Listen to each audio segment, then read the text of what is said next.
SMTN.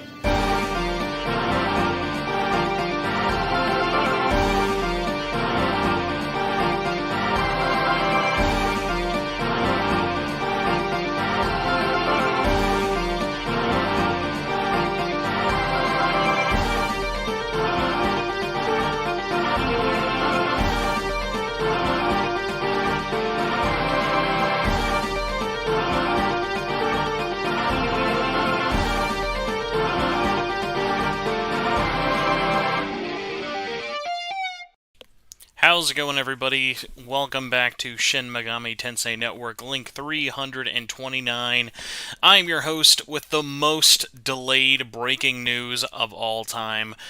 Solo live podcast. I don't know if we've ever actually done the intro live before. Jagingus in the chat, Patron Saint, please let me know how either good or bad that turned out. So, yeah, we're here. Solo show, breaking news, and probably not a single mention of Persona 3 Reload. Outside of this, we'll see how I do. So we've got our recordings. We're live on YouTube. It's just barely 10:30 at night for me. So let's jump into this. We've got our show. We're going to try and do some timestamps. We'll see how we'll do with everything there. Breaking news. No more lollygagging around. Shin Megami Tensei 5 Vengeance has not been delayed. The release date has been moved up. They said it couldn't be done. I don't know who they are. But the Lord Elden Ring themselves has pushed this thing into oblivion. And by oblivion, I mean 1 week up. So originally, SMT5 Vengeance was coming out. By the way, a reminder, SMT5 Vengeance, a new/ported version, enhanced, super beautiful edition, coming out on Nintendo Switch, PC, Xbox One, Series S, Series X, PlayStation 4, PlayStation 5. Originally slated for the 21st of June, I want to say, and now coming out a week earlier on the 14th. Now, why would this be coming out a week early? Atlus doesn't move release dates. They are known as the stubbornest mule at the ball. I think that's their company slogan. Just don't tell anyone I said that. And I got one simple word for you. Elden Ring, Shadow of the Erd Tree, DLC. That's the reason why. Now, is that one word? Lord only knows.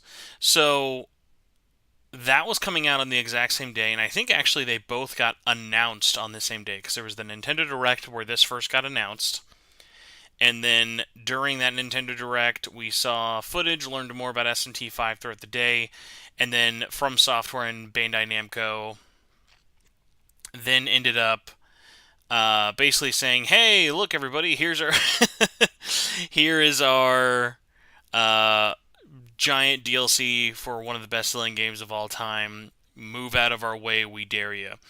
And Atlus, like I said, normally very stubborn. Normally a very, very, very stubborn company. They announced the game as coming out. I've got the trailer pulled here. So here's the funny thing. Yeah, okay, sorry, not the 20th of June, June 21st. So it is now coming out, though. Oh, no, I did have it correct, sorry. The Elden Ring release day, I think, was like international time zones, Thursdays versus Fridays, but yes. Originally for the 21st, now arriving a week earlier, June 14th, all same platforms, everything else. Here's the wild thing, because we're going to talk about the Elden Ring effect and various other things. Atlus Japan straight up nuked every trailer for SMT5 Vengeance. This tells me that this was not even remotely being considered as an option a month ago. Which, by the way, this was announced a month ago, so, oh my god, where does time go? And it's so funny to me that, going back, like, let's look at history of Atlus needing to move release dates and not doing it. It even goes back as early as Persona 3 and 5 Dancing. Coming out the exact same day as Smash Ultimate. Why? Why do that? Why December in general? But there were many whys with that game. Taking a look at Persona 5 Tactica. Coming out the exact same day as Mario RPG. What are you thinking? What are you doing? What bet did you lose? Why are you doing this to us? And when we saw the release date for Vengeance, we thought, well, here we go. Another Atlas putting their foot up their backside moment again. They're not going to move the release date. They're too set in their ways. This game comes out in 3 months. You think they have the flexibility? You think they have the runway? You think they have the marketing chops to delay this game or to even push it up? Because they know everyone and their mom is going to want to just be playing, talking about, and absorbing the world of Elden Ring. Which, by the way, if you're listening to this and you don't like Elden Ring, might just sound like a really silly thing to say. This is honest to goodness true, though. Like, Elden Ring is huge. Look at what happened to Horizon. Elden Ring came out during Horizon Forbidden West. Absolutely sucked up all the conversation for that game. And absolutely crazy not only to see Atlas announce this as a worldwide change, because remember, this is a worldwide release date, got moved up a whole week, which, by the way, since we're doing this live, if you guys have any thoughts on the release date change or any of the news we're going to be talking about later, please let me know in the chat below. Nice to see Jagengas, Carlos, and Chiaki in the chat. So, Japan nuked all their original trailers. And by nuked, I mean they probably actually just put them as unlisted or privated them. But when they announced this release date, by the way, very weird. They announced this at like 10 p.m. last night, or like 8, or like it was very late. It was like either 8 or 10 p.m. Very, very, very late into the night. This was not meant to be a, oh, hey, look, everybody, big info drop time, even though we actually did get a lot of information coming up. Shout out to the Monarch in the chat. Carlos Hernandez says, is SMT5 done already? Yeah, so by the time Vengeance got announced for us, the game is content complete. There are probably still bug testing it and doing little like final like finishing touches or optimizing different versions, but SMT5 Vengeance has been done for most of 2024. The game might not be gold, but it is content complete for sure. So, Japan got rid of all their trailers. They uploaded all of the new trailers and even the spotlight with the new date. So, interestingly, I have a little bit of a theory of, I think they wanted Atlas West to do this as well. Oh, hello, Bad Wrong Fun. So, I think they wanted Atlas West to also take it down.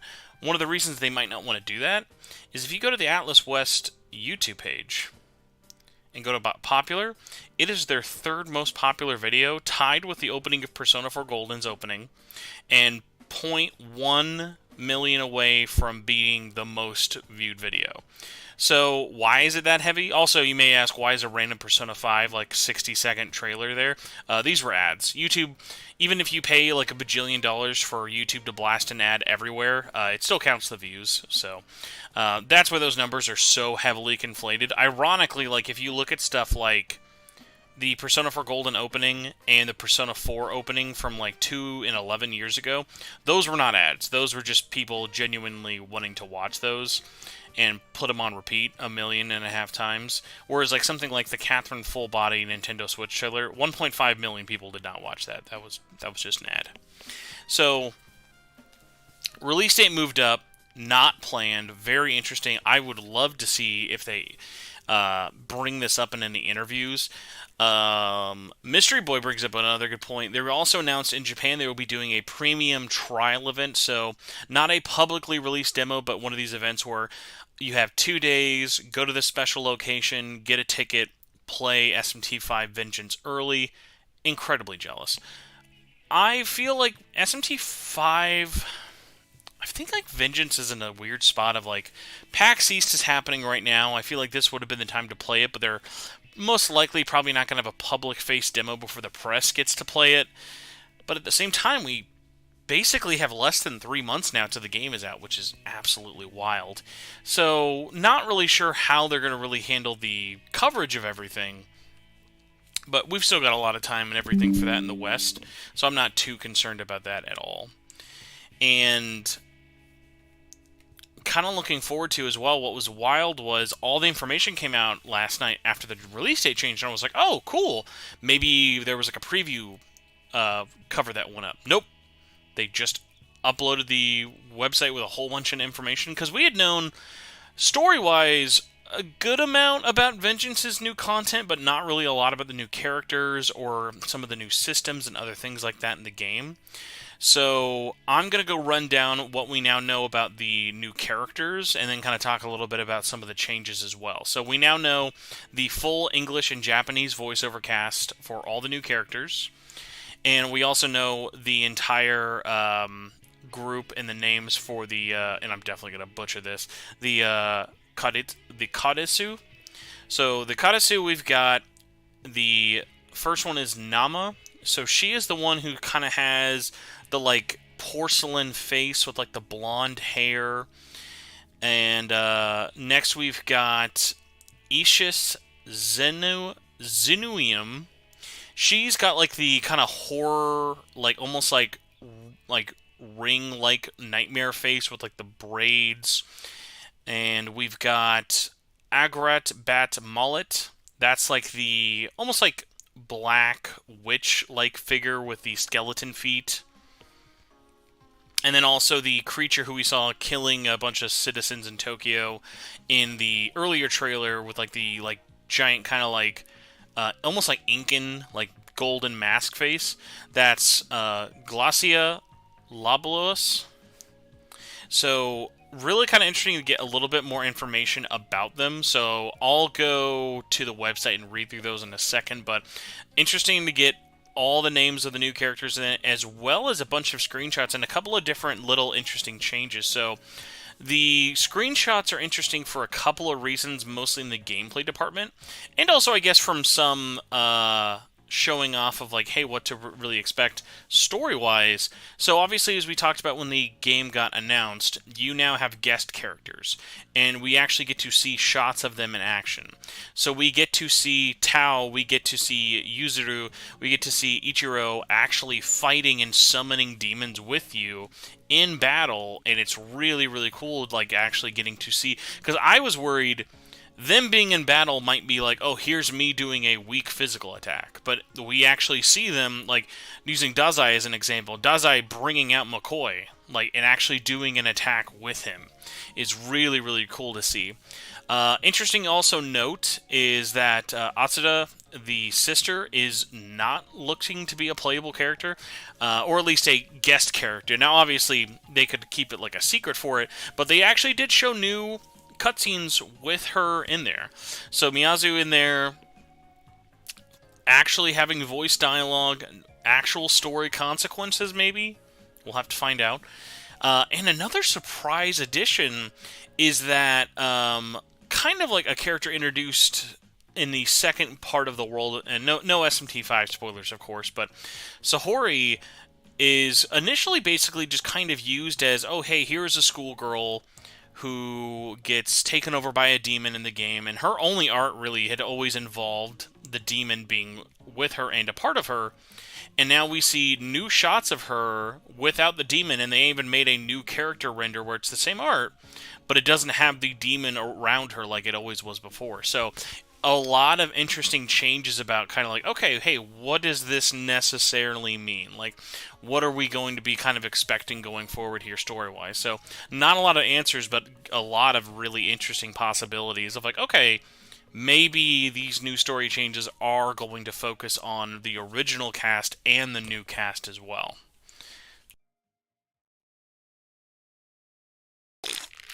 Alright, so gameplay-wise, there was a little bit of a interesting kind of focus on Magatsui skills.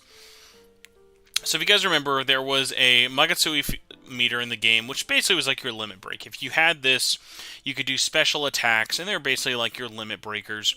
And this game has a whole slew of them. There are over 50 skills now in Vengeance for you to use, and a lot of them are with your Nahabino character, your guest characters, as well as your demons, new and old, have a bunch of new attacks to use. And they're usually always either a group or a single attack that does almighty damage and does a lot of stuff with it. So we see one with all four of the Archangels. We even actually get a look at Mad Gasser, who was originally in Soul Hackers 2 for the first time in 3D, now brought over to... It's just so weird to think. Mad Gasser, who made a 3D debut in Soul Hackers 2, now coming to SMT5 for Vengeance. Very weird to like think about that. But yeah, showing off a whole bunch of like either thematically tied ones, like there's a feline-based attack, and showing off all the different kind of like demon like finals and stuff. And if you guys remember, like playing SMT5, like the attack for the special unique demon abilities was always so interesting, just because the animations were so detailed, they looked really, really cool, they were really fun to do, and it always was kind of a good reason of like, hey, I want to get and collect as many of these demons as possible, because you want to see what these unique and special attacks are. So they also have a section as well for the innate skills. So basically the innate skills is one of those mechanics of it will either be something that like increases your attack or raises stats, or even has different effects in terms of how you like negotiate with demons. Obviously negotiations are still there. Kind of going back to the guest characters, it doesn't really show exactly like how much you get to choose or even what they do in your party, but they are shown off as being in the middle of the party. You will have these guest characters at your side being able to fight with you. Now, is that just going to be AI? Is that going to be something you can actually control as like a fifth party member? We're still not sure yet. Another interesting kind of thing they added to it, and it's funny like thinking about that this wasn't an SMT5, is really, really interesting to me, that we have consecutive encounters. So consecutive encounters basically means during a normal random enemy fight, there's a chance that you have a consecutive enemy encounter. So let's say if you're fighting a group of 4 slimes, there's a chance that like 10 Jack Frost might appear. Obviously not like 10, but like a large group of them, and a even stronger group of enemies would appear. Now, obviously, you can still run or attempt to run, but if you defeat these consecutive enemy encounters, they will give you way more XP, way more money, and it's just kind of a fun, keep you on your toes moment. And speaking of things that like I'm really excited they're adding to the game, is they're expanding the demon conversations. So obviously the way you did demon negotiations was pretty easy in the sense of like, hey, and I mean, I say easy in the sense of if you've played an SMT game before, it's nothing really that surprising. They're adding new mechanics into the negotiations in terms of not only recruitments of joining them, but there's going to be straight up like demon quizzes. Like there's one where it's like basically a who's that Pokemon for demons. And it's really kind of funny to like think of, okay, how is this going to kind of work in terms of like when you're in the world versus when you're in battle and other different mechanics. Like I hope we actually get a lot more almost like side quest stuff with it, because there was a lot of things in SMT5 that, hey, the world is really big and the world is really, really fun, but like the handful of demons you would find outside of a random side quest here and there never really felt like that packed. And obviously you're not trying to make this giant, big like Ubisoft open world experience, but you kind of want to have something there. So I'm excited, and hopefully we'll have a lot more to really go off of and really kind of feed that way. Now, I'm going to go to the website and try and get this pulled up here, just because there was a lot of interesting new stuff we had found out with Vengeance, in the sense of they were showing off even more stuff with the Vengeance storyline. We even got a little like kind of teaser today of what it looks like when you're picking whether you go forward with the Vengeance path or not. Because obviously, as we found out, if you want to play the original SMT5 story mode, you go with the Battle of Creation, not Battle of Creation, you go with the Story of Creation, or you go with the Story of Vengeance. Creation is this tale of SMT5, which is primarily going to be the same, and then Vengeance is half the original tale of Creation, and then the ending is drastically different, featuring all of the new characters for you to come and fight across with. Now, I'm going to try and get the voice actor list pulled up here. So let's go to the story and character section. Thank you, very pretty SMT5 art. By the way, speaking of SMT5, bit of a heads up, the pre-orders for the Steelbook Edition are pretty much now up for all shops. I know they were a little dicey to get it first, but I do want to remind people. So the Steelbook Edition is not going to be, oh my god, crazy limited edition rare thing to get. Knock on wood. Like, as long as you pre-order it now, it should not be a problem. It is just like the day one edition. Now, obviously, as we get closer to release, there is a chance that it's going to be a little bit harder to get. So I would recommend you get a pre-order in either at like a GameStop, an Amazon, or whatever. Lock that in now so you don't have to worry about it. Unless you're a weirdo like me who wants to have the Steelbook on like all three platforms, don't be too worried about it. You'll more likely be fine. Now, so we're checking out the website. You know what is funny? I don't think they actually ever updated the English one. Yeah, the English one still doesn't have all of the new features, which is very funny, even though we have all of this news and there was a press release for it. They still haven't updated the English website for everything. But that is fine. We still have the Japanese website as well as the English Asian trailer for everything. So, like we said, with the Karitsu, we've got now all the names. So we've got Lilith, and her description is and obviously if you've seen Little Snake Lady, obviously all these are new doi designs and everything like that. But I'm going to read off their description just to give you a bit of an idea in terms of the world of SMTV Vengeance. So for Lilith, a woman said to be Adam's first wife in the Old Testament, she is believed to have become a demon after being expelled from paradise. She now leads Karitsu to fulfill a certain goal. She stands firmly against the protagonist. And then next up we've got Nama, who, like I said, is kind of like that porcelain face, blonde hair. A member of the Karitsu referred to as Mother of all Demons, and the most carnal of the all four. She's a seductress, as she is a seductress said to be so beautiful that mortal demons and even angels fall for her charms. So she's kind of got like the two-face thing going on. And then we've got Isith Zenium, a member of the Karitsu known to lure people to their dooms. According to Jewish myths, she eats the souls of the damned. She attacks and steals the souls of humans under the pretense of giving them salvation. And then we've got Agaret Bat Mullet, who is a member of Karitsu, famous of the Queen of Demons. Infamous as the Queen of Demons. She is also the demon who dances on the roof. She is said to wander in the air with a horde of messengers on her destruction, which I guess kind of explains the, like, umbrella-like thing she has. And then going back to Gosla Labalos, one of the 72 demons of the Ars Goetia.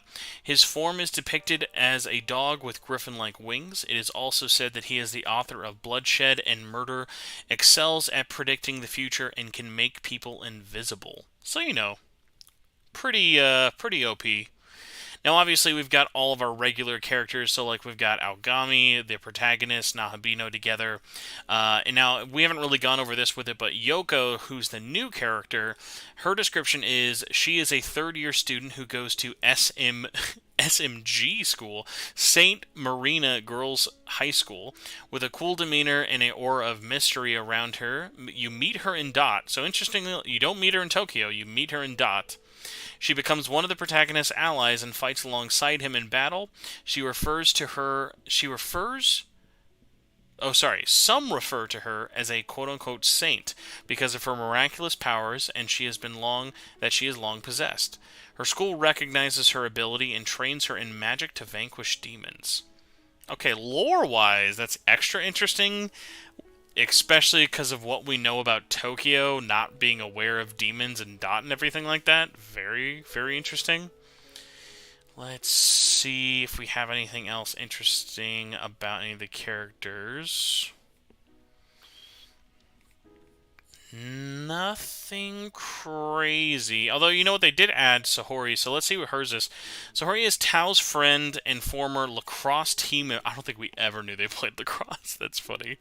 After being bullied by members of the lacrosse team, actually, I knew she was bullied, but I don't know if we knew she was a lacrosse team. She becomes the prey of the evil god Lamu, who preys on her emotional distress, and then that's it. We don't really get any more than that. and then goes into the story of creation as we know before. Let's check the systems one real quick and see if there's anything gameplay-wise we missed from Vengeance.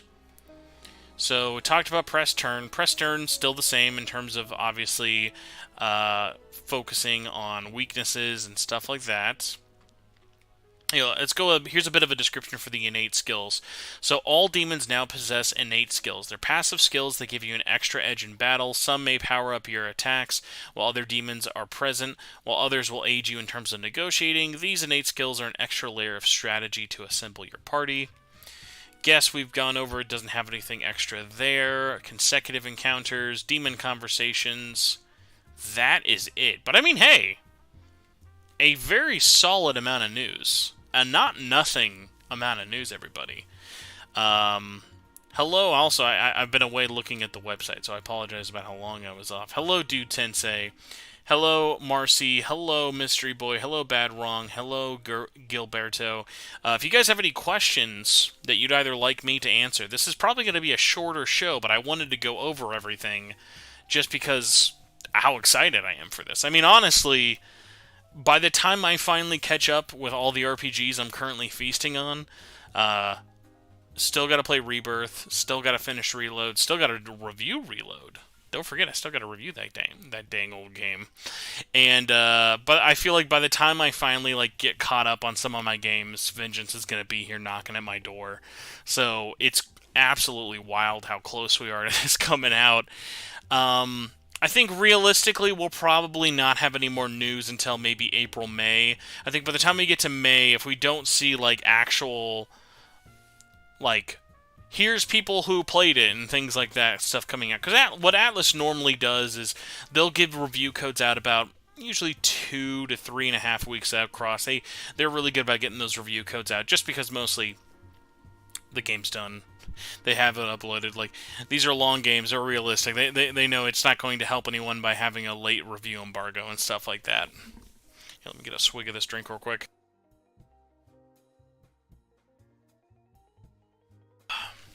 In case you're wondering, yes, we are still drinking G Fuel for the podcast because it's just that good for some reason. Jeez.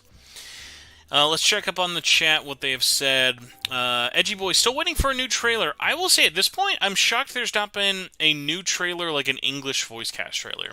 Now, is that just because I want to see all of the English voice cast come back and cannot wait for more? That is correct. Do I want them to advertise this into the ground? I don't know, because a week ago... By the way, because sorry about the... Well, I guess actually, this episode's not really delayed. This episode is a week after the last week's one, but I was noticing they were focusing on Metaphor for the last week, and I was like, that's really weird. Why are we focusing on Metaphor? We have other stuff happening right now. Kind of then goes back into the whole... Was this planned to have a bunch of news come out this week? Because my brain says no. Dude Tensei says, sup, did all the routes on the OG and can't wait to play this off on my Switch. Let's go. Yeah, you know what I should do? Let's do a poll. Let's see. Ask the live chat, where are you playing SMT5? Question mark. And then we've got a couple of choices. We have to just say... PlayStation, because we only have 4, so that'll count 4 and 5. Xbox, Switch, and PCC. Alright, let's see how that poll is by the end of the show. Also, thank you guys so much for watching this live. I have not done a live show in almost 15 episodes. It's been a long time. We've had a lot of pre-recorded shows. I miss doing these live with you all, so it was fun to have breaking news. Let's see here. Bad Wrong Fun said, Sahori is still one of my favorites after Abdiel and Dazai. Oh man, I can't. I really hope we get new stuff with the Demon Council. That's the one thing, if we can now get concrete proof of showing the Demon Council still being a part of the Vengeance story, even in some way, I'll be very, very, very interested. Also, there's just got to be some new super boss. So if we had... Shiva's one of the super bosses, because I'm not really counting Demi-Fiend, because he was DLC. It's okay, who could we have as a super boss?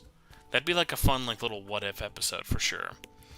Let's see here. Mystery Boy says, I wonder if Dazai and Yuzuru will be permanent party members once the alignment breaks hits.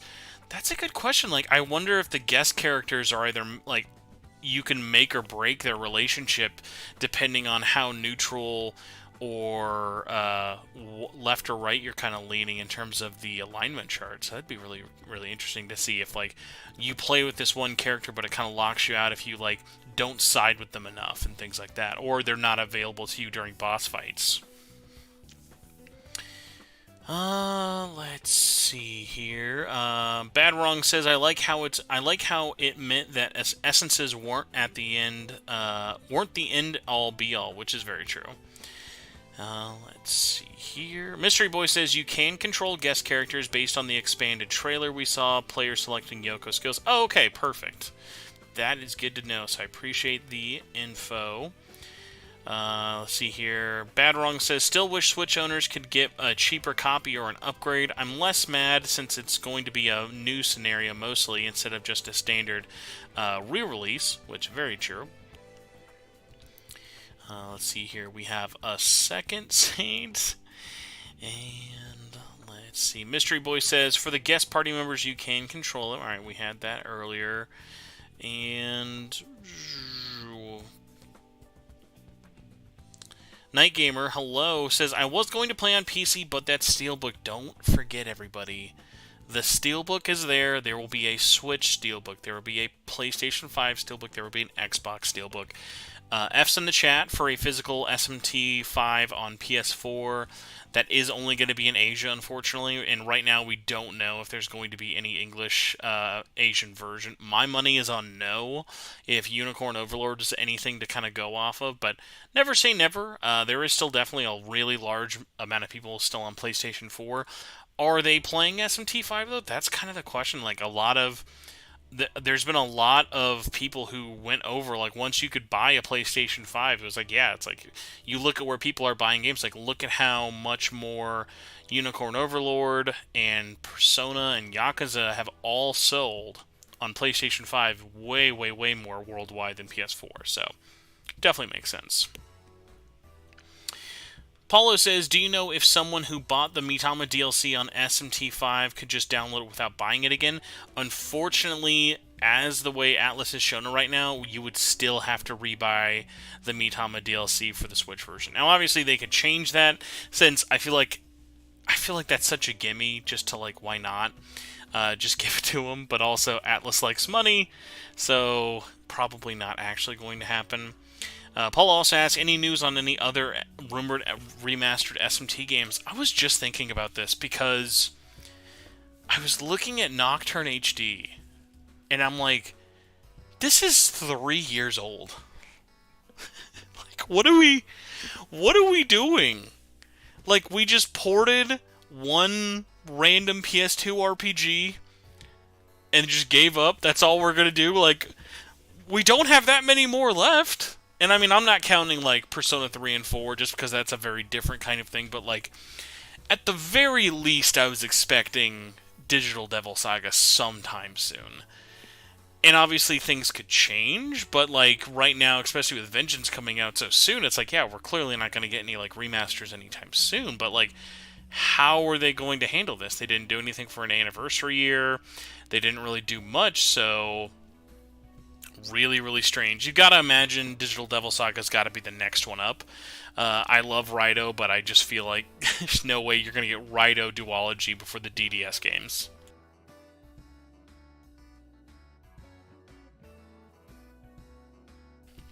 Alright, let's see here. Alright, I'm glad I'm not the only one who's pre-ordering on multiple systems. Edgy Kid's got Switch and Xbox. Let's see here. Chiaki says, already finished vanilla SMT5 on Switch, but for Vengeance, I'm probably going to play on PS5. Dude Tensei says, I hope the Vengeance route actually has choices with new alignments. That is very true. As much as I like how they played with the alignment system in 5, I would kind of hope we have a little bit of a couple of differences, especially with, like, who's on what side and things like that. Mario Rendon says SMT5's performance on Switch didn't bother me, but the game is so gorgeous, I would have to play this on a more powerful system. Yeah, we've been seeing a lot of screenshots coming out of the PlayStation 5 version, and man, you can still tell it was a Switch game, like especially when you look at the environment shots, but man, that is a pretty looking game. Like a very good looking game. I really like how it looks and cannot wait to see it running at a legal 60 FPS. Edgy Kid saying we need a remake of SMT1. I feel like there is no way that happens anytime soon, but I've been wrong before. Dude Tensei wanting SMT4 and Strange Journey first. Once again, it's like, I feel like, yes, but these are all options that will cost more money versus they've already shown that they can make money by throwing a pretty cheap remaster in a PS2 Unity engine. So, not the best thing ever. Let's see here. People agreeing about the release schedule. Alright, I'm going to let everyone start putting some questions in the chat.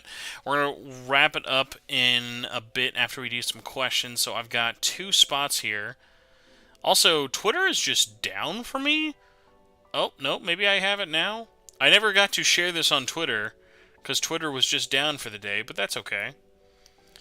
We've got some questions, though, on Twitter as well as the YouTube community tab. So, first one comes from Andy, who says, do you think the difference between the divergent points of the original game and Vengeance would happen earlier than what was advertised in the spotlight? From more shots and clips, even, really early parts are looking to turn out completely differently. I'm going to say no. I'm going to say the breakoff point in my brain is still probably going to be after the third world, or at least during the third world at the very least, out of the 4 areas in the original route. But I think the world and the layout is going to be a lot more different even if the story's not. Obviously, they could surprise us and have a lot more stuff kind of really going there. But I think the way they've described it in terms of the base, like 50-60% of the game at the very beginning being the same, I think that's going to still be a lot of that same content that you're going through one way or the other. I would like it if they were changed, and I hope they were. It's tough because you know that that's more of kind of an expensive route to go, though. Casey says, what are the odds that Tao, our actual Megami Tensei, gets upgraded from walking plot device to character? I think considering the way that guest characters work, and especially how Tao was handled in the story, she's definitely going to have more to kind of go for there. I'd be shocked if she still kind of stays the same. I think in terms of the original creation route, she will still probably be in your party 100% the same way. Whereas in the Vengeance route, I think her outcome is still going to be the same, but maybe less reliant in your party and more as a self-sufficient character. That's at least how I would hope. Or maybe even gets like corrupted or taking a different side of Vengeance. Hard to say. Next up, we've got Jaffinator. Says, will we be able to save Sahori? I would hope so. I feel like with them including her, like, they included her instead of, like, other characters who live to the very end of the game. So, obviously there are other characters, like, we haven't seen, like, what Nua's role is going to be. We've seen Yakumo and stuff like that, so who knows? But it's like they revealed her weirdly early for someone I would not have thought is a very important character to the overall plot at all.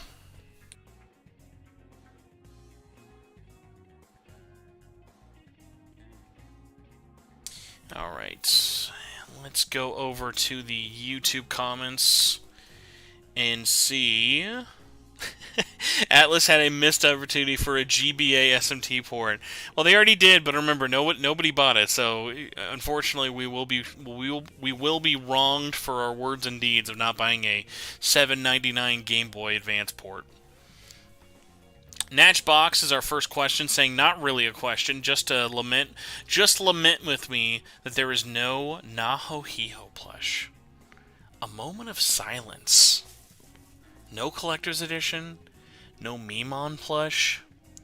No Nahohiho plush. Now, obviously, the Nahohiho could come out. as a plush, like standalone. But this one not getting a collector's edition is a bummer. But realistically, I 100% understand why. Mystery Boy says, "What do you think of Atlas revisiting the level scaling and the level scaling with the low-level players who can defeat strong enemies with the right strategy based on the Famitsu interview?" So, I saw, and I much like a lot of other people, was really excited to see how they're changing power scaling and level scaling for Vengeance. In the sense of just like, I like whatever we can kind of do to make this feel a little bit more different. Even for returning players, I didn't mind how the power scaling worked in OG SMT5, but I know it was not to everyone's liking. But kind of going into how it's going to be handled, obviously, I think what's interesting, so like, we know that it's there, but Final Fantasy VII Rebirth has an interesting comparison of they have level scaling, but it's optional. Like, you can have it as a selectable thing. So I wonder if that original version in SMT5 will still be selectable in an options or like a difficulty level selection.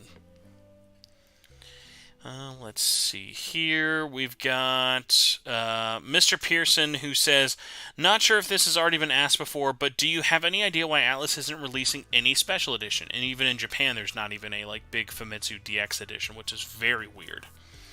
Besides the base game with the Steelbook, there is no Fall of Man edition. The latter sold like hotcakes, so it's kind of weird that they're not going for that again." I definitely agree. It is strange they're not doing one, but then we also have to kind of be realistic and remember, Sega and Atlas are weird with collector's editions right now. We didn't get one for Yakuza. Like, the last 3 Yakuza games didn't have anything special. Persona had a $200 collector's edition, but I think that was more so just the fact that, hey, this is a big, brand new thing, it's $200, blah, blah, blah. But, like, those didn't even sell. Like, you can still buy the Aegis edition for most platforms outside of PlayStation 4 for $200. So, they're expensive, they are costly, they are hard to plan. It's always hard to know, am I making too many, am I making too few? Should I make them a Shop Atlas exclusive and then no one will buy them for 2.5 years, like the One More edition? I think they've just been burned on so many big box releases after so long. I mean, even weird that, but then at the same time, Unicorn Overlord got a special edition, and that's not sold out anywhere, at least not that I'm aware of. So, it's super weird.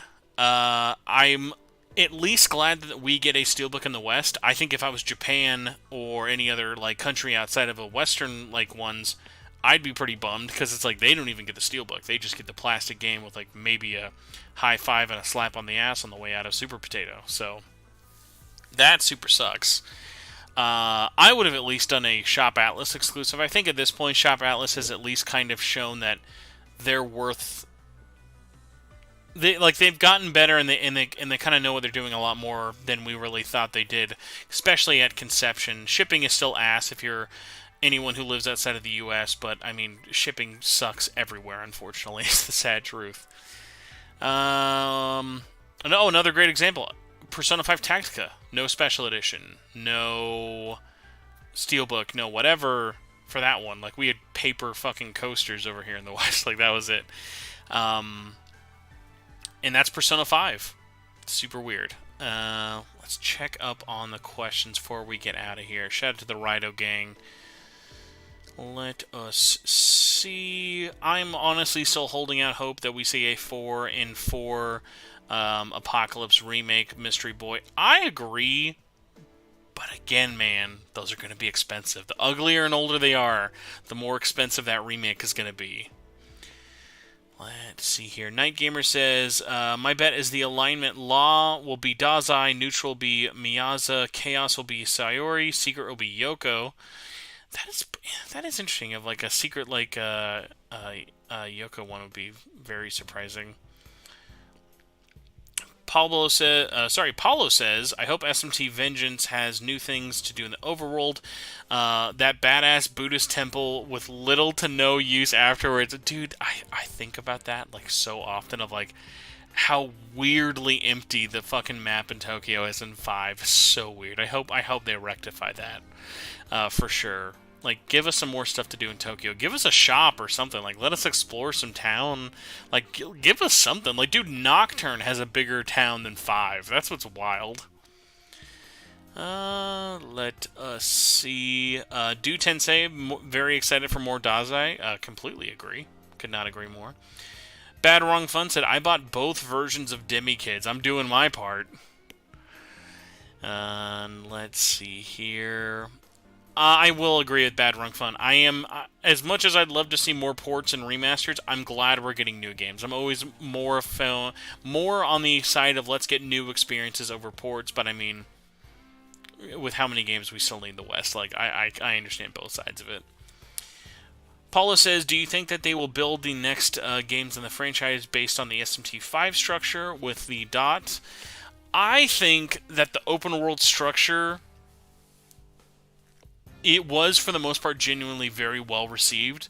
I think depending on how they expand upon it with Vengeance, that'll be a good case. Because I think, in terms of the world, I think the open world design in the open areas is very, very good, and it has a lot of interesting uses we've seen. What needed some fine-tuning was the specific dungeons themselves. They felt a little too gimmicky, in my opinion, in some spots. Outside of, like, I remember more of the world there in, like, the air dungeon. Now, obviously, like, they look really pretty and they have a lot going on for them, but I think going into Vengeance, I'll be paying a lot of attention to, okay, what lessons did we learn not only to the story and the gameplay, but in the world design and different aspects like that.